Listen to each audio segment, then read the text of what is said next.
on nous demande de déterminer une équation cartésienne de la droite D qui passe par les points de coordonnées, le point E pardon, de coordonnées 1, 3 et le point F de coordonnées moins 2, 1.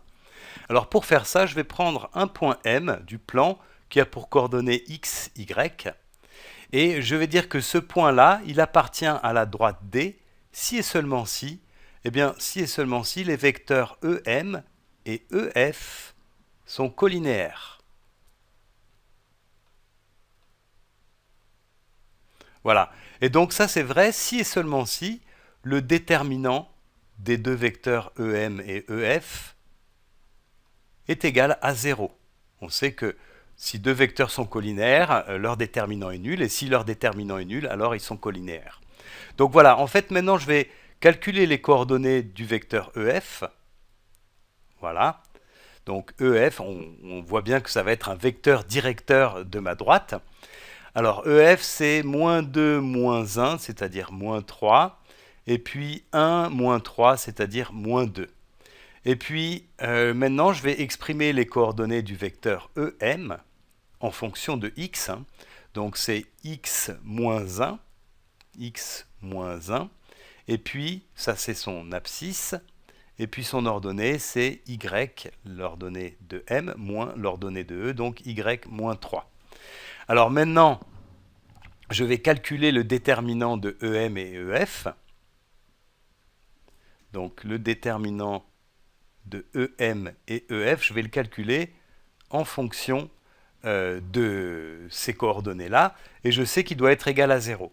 Donc ça me donne, je l'écris comme ça, x moins 1, y moins 3, et puis ici les coordonnées de EF, moins 3, moins 2, et ça doit être égal à 0.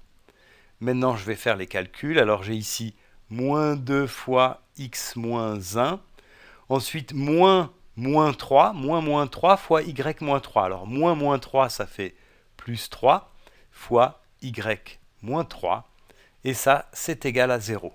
Alors je vais continuer les calculs, je vais développer tout ça, donc moins 2x, moins 2 fois moins 1 ça fait plus 2, plus 3 fois y, moins 3 fois 3, donc moins 9, et ça c'est égal à 0.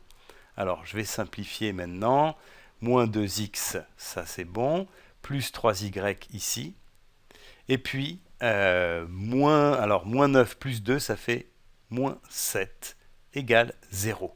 Donc voilà, ça c'est une équation cartésienne de la droite D. Et voilà, on l'a obtenu assez simplement. Alors c'est pas la peine de rappeler ça dans une rédaction. On peut simplement donner les coordonnées du vecteur EF, et on peut remarquer que c'est un vecteur directeur de la droite D.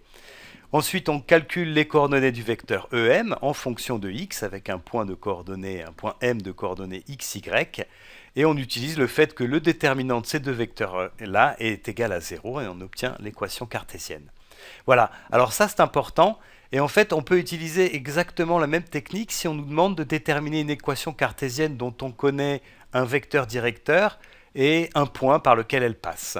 Par exemple, si on me propose cet exercice-là, déterminer une équation cartésienne de la droite D' passant par le point G de coordonnées 2, 1 et de vecteur directeur U de coordonnées 4, 1, on va faire exactement de la même manière.